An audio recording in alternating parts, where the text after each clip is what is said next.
So we've talked about consent on our podcast here, and I want us to really untangle some intimacy.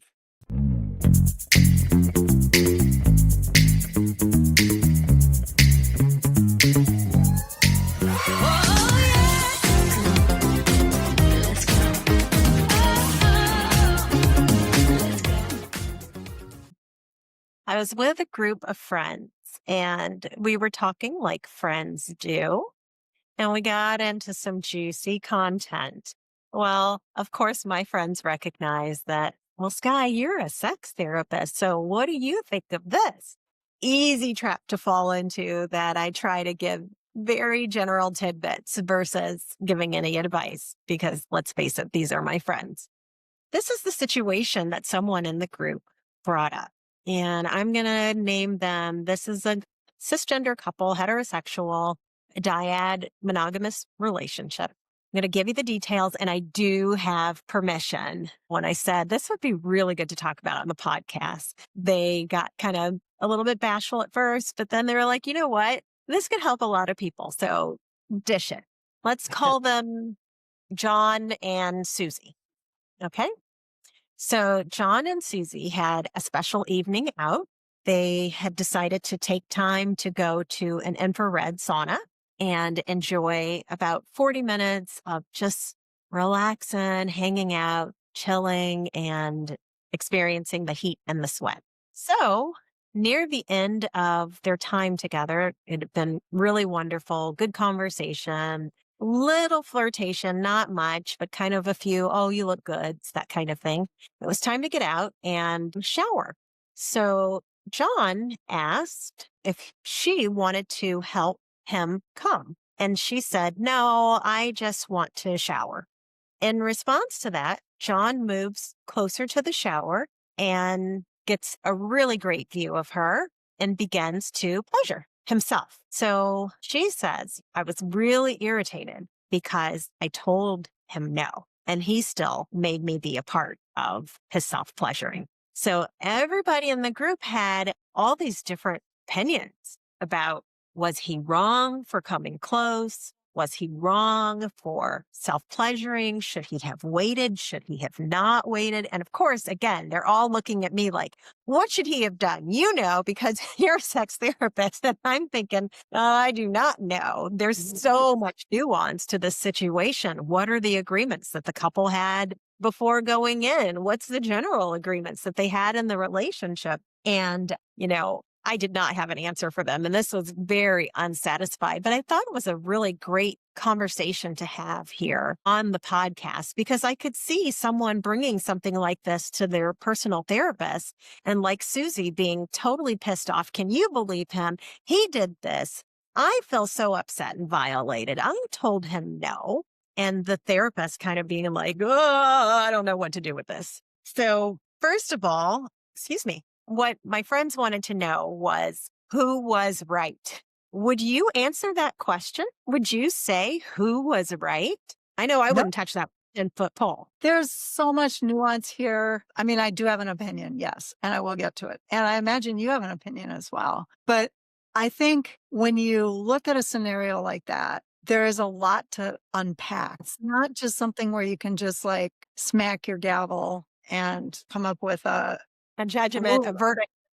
Yeah, there's no ruling exactly because every relationship is different. Yeah, one thing that occurred to me when you were just talking about Susie going to Susie's therapist and complaining about the situation, I was imagining John going to John's therapist and complaining about the situation too. Because maybe he might say, it was self pleasure. Like, what is the big deal here? And I thought that's what I'm supposed to do, take responsibility for my own orgasm. It's not like I was pressuring her for sex. So that's why I think there's a lot of interesting nuance. So I'm wondering, how would it be for you if we just start by unpacking some of it? Sure.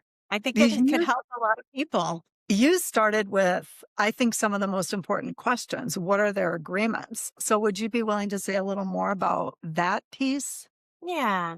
So a lot of times couples have agreements and they don't even really know that they have agreements because maybe there's no conversation happening around sex and sexuality, which is one of the things that we're here to help people open up to, right? But understanding what are the spoken and unspoken agreements that exist in the couple and how they are using that, not just in this situation, but in other situations. So I might ask, what's your understanding of how you are engaged in his solo pleasure, or how he uses you to either fantasize or to admire when you're there lying in bed? What does that usually look like for the two of you, or for you specifically?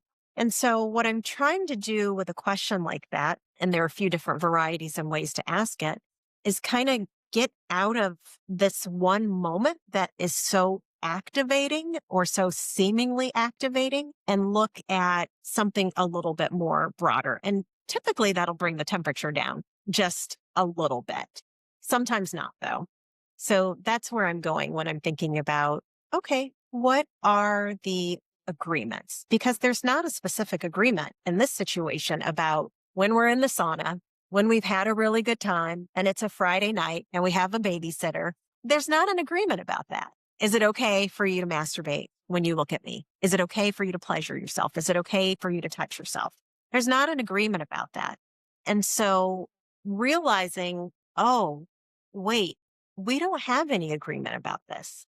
So maybe there's an opening to learn something new, to agree to something new, or to fall back on, there are parts of this that we're already doing that haven't really been problematic. Yeah. Where would you go with that? Well, I'm thinking about the agreements piece. It looks to me like an opportunity to make some agreements. Because Mhm. as we think about consent issues, like let's use a different hypothetical consent situation that's an example of something that can be very upsetting or 100% not upsetting, depending on the agreements that people involved have. And this would be sex while one partner is sleeping. Mhm. Okay. So that person is unconscious. They can't consent in that moment. And I absolutely know couples who are like, you can approach me anytime and I'll just say no when I come to consciousness, but this is not a violation. I'm open to you in a general sense. And then we'll take it case by case after that. And then there are people for whom this is like a massive consent violation to have somebody put their hands or body on them when they're sleeping. So that is a different situation where the agreement around that is don't do that. And the way that we figure this stuff out is not when we get together as a partnership, we sit down and hammer out every single situation that any couple has ever encountered in the history of the world. And we make Right. agreements about them based on a theory. That's not how it works. It's the school of hard knocks. That's how we figure this out. So, how you know how it lands for you is when you do it or don't do it. When it happens, you learn. When you learn, you put into practice what you learn by communicating and forming some theory about a logical, I'm going to use the word experiment again, but next step, a logical thing. I think it would be okay with me if it were this way, that way, or that way, but not this way. Let's try that if this comes up again, you know? And then do we know for sure it's going to go like that? Nope, we do not. We are not going to know how it's going to feel until we actually feel it. And then we're going to figure out how it feels. So that's how I think about the agreement making process. It's school of hard knocks, informs feelings. We learn from our feelings. We do some communicating. We come up with an experiment that is really a hypothesis. We test the hypothesis by running the experiment. We revisit and tweak according to what happened with our emotions. Right?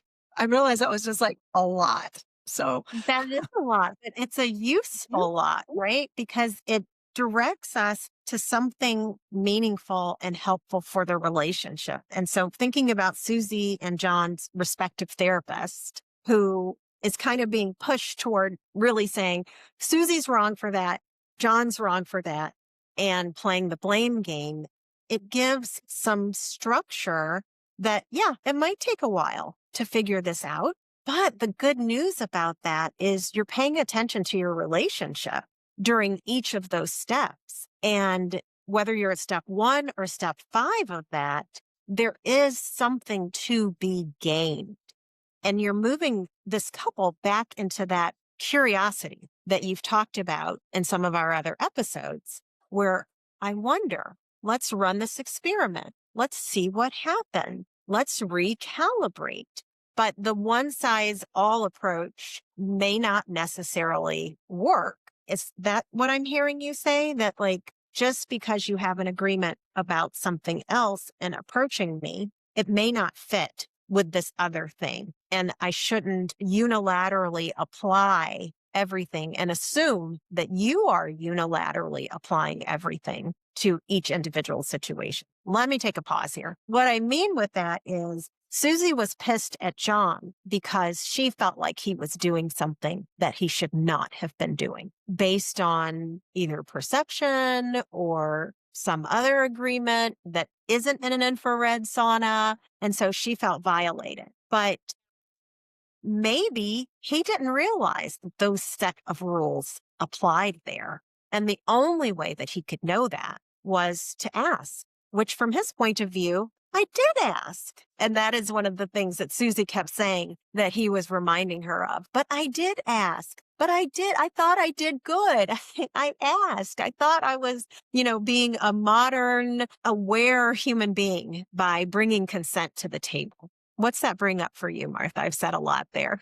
Oh, I love this conversation. Yeah, I've got some thoughts. So just stop me if it's too much. If a client came to me with this story, either of these, well, let me talk to Susie first. I would want to talk to Susie. All right. So if I got to talk to Susie and Susie told me this story, I think I would say, okay, so if I'm understanding correctly, you knew that you didn't want to help him have an orgasm in some specific way that he had in mind that might or might not have matched what you had in mind, but you knew you didn't want to do that. Then you're in the shower, right? Yep. Then you look over and at some point you become aware that he's stimulating himself and he's watching you. Could you just talk to me about the moment, the first moment in which you became aware that you were uncomfortable? Tell me about that moment. When was it and what was happening?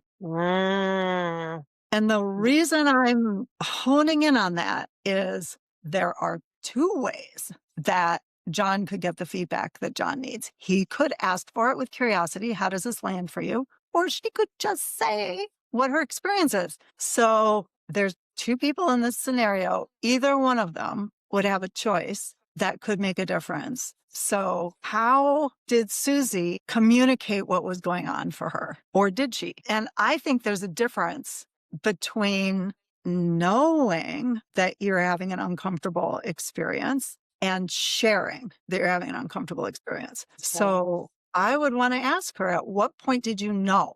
Because now she knows. So at some point she knew. When was it? And then what did you do next? Like walk me through the next couple steps, because I'm interested to know, how did you decide not to share your experience in that moment? Because John did bring up consent. Yay for John for like taking responsibility for his own orgasm. Okay, there's some like slightly sloppy assumptions around sexual contact, but they're not uncommon that couples would find this to be comfortable. So then if I were talking to John, I would say, tell me about the moment when you became aware that she was uncomfortable. And I'm curious to know, do they match? Because it could just be she shot him a very intense look. Rah, did he receive it? Did he notice that? And then what did he do? Because if your partner does some nonverbal communicating, it's great if you pick it up. It's also not guaranteed you would pick it up. So I'm just curious where the differentiation broke down here, basically. Knowing what you want, knowing what you're experiencing, saying what you want, saying what you're experiencing, making a clear request, getting curious about what you're noticing in your partner. There were some opportunities to have this not be a violation, and they were missed opportunities in that moment. So that's what I got about it. Okay, Martha, I am changing my answer because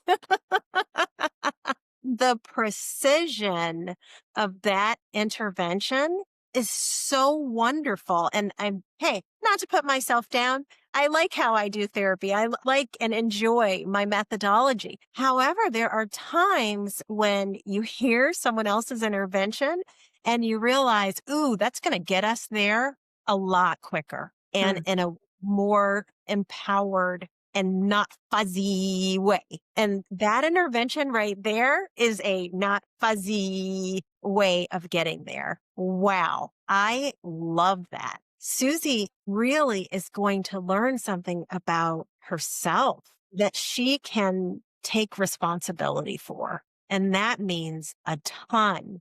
Now, I've been a Susie, and probably everybody listening has been a Susie, where we're thinking it's all the other person's fault. So, coming into that recognition that I had a moment of choice, it might, sometimes sting a little bit.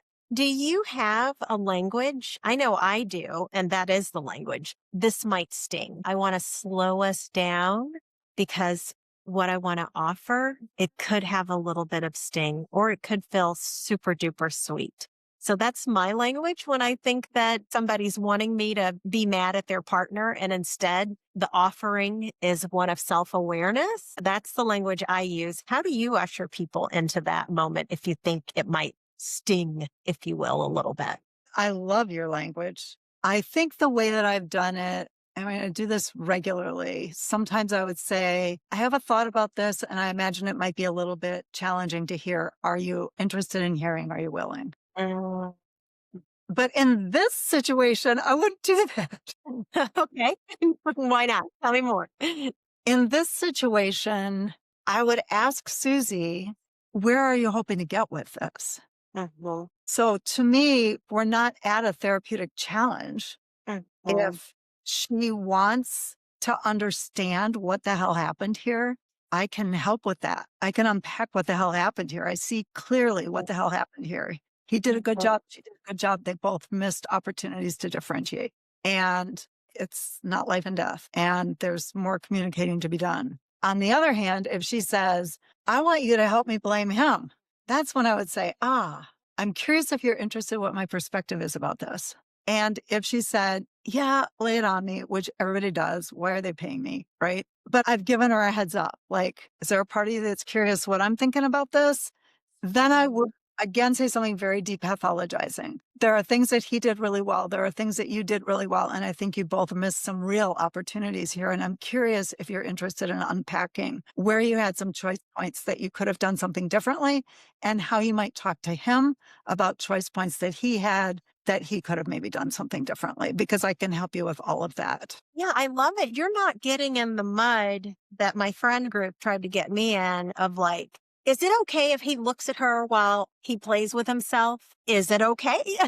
What did you say earlier? The person who knows out of all the billions of people in the world, the person who knows if it's okay is you. And so, I was able to laugh and say, I don't know. Is it okay? And I looked at my friend. Is it okay if he looks at you? And Susie, in this case, was able to say, well, sometimes, but I was trying to shower. That's it exactly, because that's you did so good, in my opinion. I mean, because one circumstance is not guaranteed to be like the next circumstance. Right. So is it okay for him to play with himself while he looks at my body? On one day, you betcha. On another day, it's okay. On another day, hell no. Mhm. It's circumstantial, and consent is not a blanket. Right. Right? So even if we go back to the sleep sex question with somebody who's like, I'm open and receptive. If somebody were in a therapy session with me and saying that, I would say, I appreciate your clarity about that. Now, let's talk about a hypothetical long shot circumstance where you're asleep and it actually wouldn't feel comfortable to you. Your partner touches you, you wake up. What do you want to do then? Because I'm Oh, always interested in the point where you identify your discomfort. What do you do then? We can't get rid of the point where you have discomfort. We can minimize it. And that's where it also makes a difference who John is here. And what I like about John is he did surface consent in an explicit way. So my theory is that if she were to clearly say, I love you, you're completely hot, I really just want to take a shower. Could you go have sex with yourself someplace else? This time, that would feel much better to me, that he'd be Yeah. like, "Well, rats, okay." It doesn't seem like he's the guy that's gonna come into the shower and push her against the wall and have completely non-consensual sexual interaction. So, which, of course, that is also a possibility. But in this situation, my assumption is John's he a wants. stand-up guy. Yeah, John asked and was interested in the answer. right. And according to John, he was confused. So that's another reason I love your intervention of seeing, okay, where's the discord between the moment for her and the moment for him? Because according to John, he did everything right and was confused. Why is the door being slammed? Why is the music being turned off with some ferocity? So it was very confusing, according to her. Now, I don't know what John has to say, but John is a stand up guy and John did try to follow the rules of consent according to what he knew. He is not the one who is going to push his way into the shower and demand or coerce.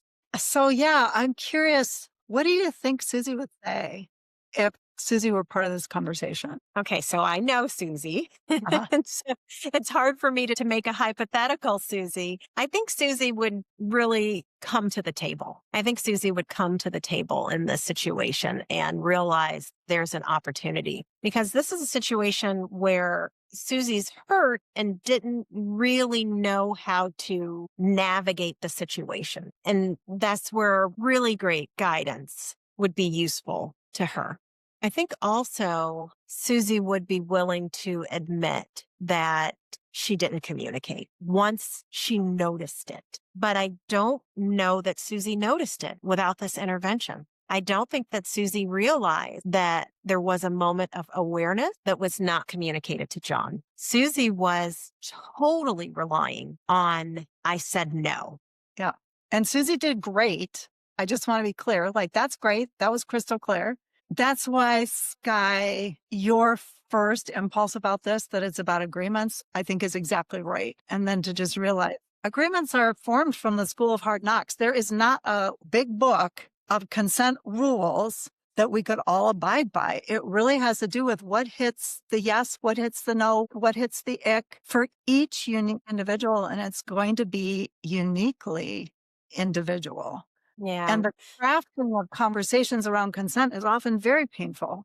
I agree. When we did an episode where we talked about consent and you and I looked at the question, what do we wish every couple knew about consent? And or what do we wish every therapist knew about consent? And one of the things that I said in that episode was that consent is dynamic. It's fluid, it's flexible, and to learn that there's meaning in learning how to have that conversation frequently with depth and on a surface level. And to me, this is kind of one of those examples that they didn't necessarily have to have a big, let's pull out all of the academic articles on consent. It could have been as simple as noticing. So Susie noticed that she wasn't interested in helping stimulate John from a physical perspective. And there could have been a couple of more points of noticing. And that doesn't require an academic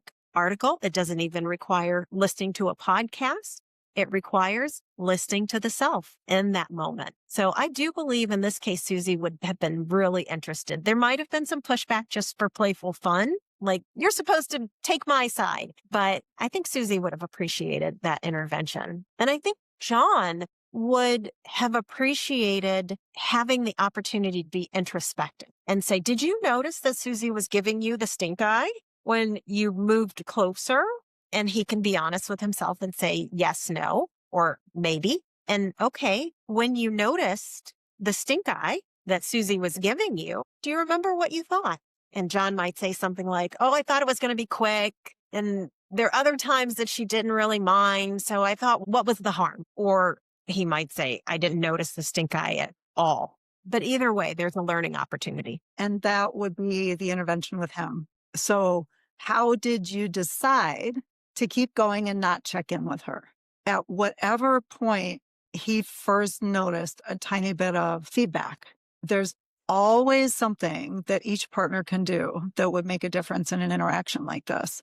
And so there's a way in which the sex issue here, which is organized around the heavily weighted buzzword of consent, it's very sticky, sort of magnetically sticky. Come look at this, come talk about this, let's argue about this, let's get in a thing about this. When I think we could better address it by looking at our choice points and Mm, power mm, dynamic. And I yeah, would imagine that kind of an ingrained power dynamic has something to do with how John responded and how Susie responded.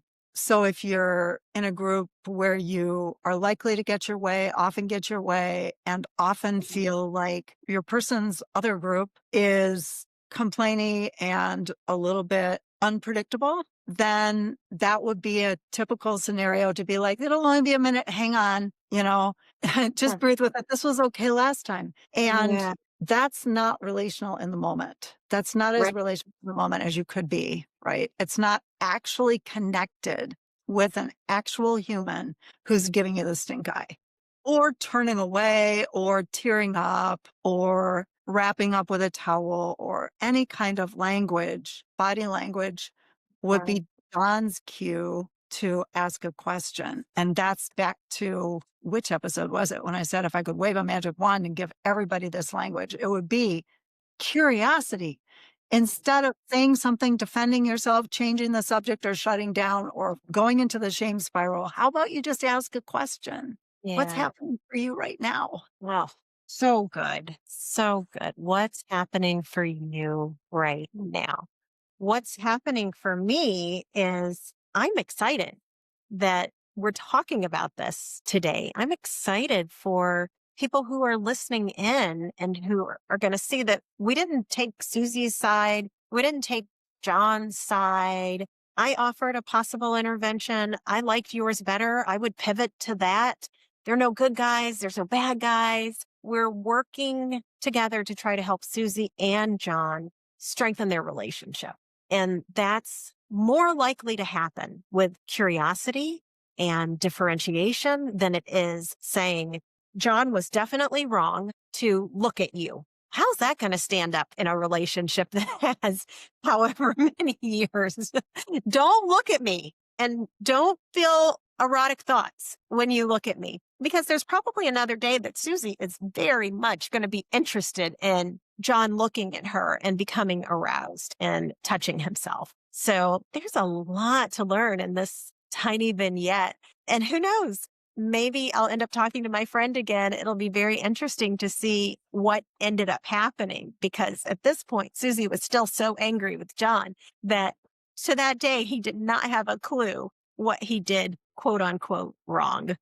I think the real pitfall is to get hyper focused on the rule book about consent Oh, rather than like you brilliantly noticed this is an agreement thing. It yeah. consent is contextual. Yeah. Lots and lots and lots of established couples have established assumptions about easy access to certain Right. kinds of contact. Everybody does. For one partner, it's okay to put your arms around me from behind when I'm washing dishes at the sink. For somebody else, you better not do that. I'm going to have a big trauma response and you're going to get a black eye. Okay, Martha. So this will be interesting. I'll be really excited to see what our listener feedback is for an episode like this, because this could be a little bit fun to come back to, or to come back to something like this. So you guys let us know what you think about what we shared today with Susie and John. If you'd like to hear us kind of tackle some of these situational things more frequently, we'd love to hear from your feedback. So in the meantime, if I were to offer something to the therapist who doesn't have a lot of experience talking about consent or talking about sex and sexuality, I think my main invitation would be to understand that you don't have to know the latest theories to invite someone into relationship. What would Beautiful. be the way, Martha? These things are contextual. And the way we make agreements is by running experiments and learning from them. So I guess I would encourage everybody to just invite an opening for the School of Hard Knocks and then watch what happens emotionally and learn from it and run a new experiment. That's how we learn what's important to us. Yeah, that's really good. Okay, friends. Thank you for being with us. We'll see you the next time. Bye for now. Bye. So, I want to tell you that I've got a free series about therapeutic goal setting that you can sign up for right now. It doesn't cost anything, and it's based on my observations from consulting groups for lots of therapists. Getting crisp on goals can make all the difference. So, you'll see me in some video role plays landing the goal setting intervention and also unpacking what I'm thinking about in those situations so that you can hopefully take that information and put it into practice yourself. All the details are in the show notes. Okay, friends, you've just listened to Martha and I talk not just about goal setting, but some of our own personal stories and what we bring personally and professionally to our work. If any of what I showed up with today resonates with you, you can find me at workwithdrskye.com. My coaching practice offers practical and relational support. I'd love to hear from you. Again, that's workwithdrskye.com.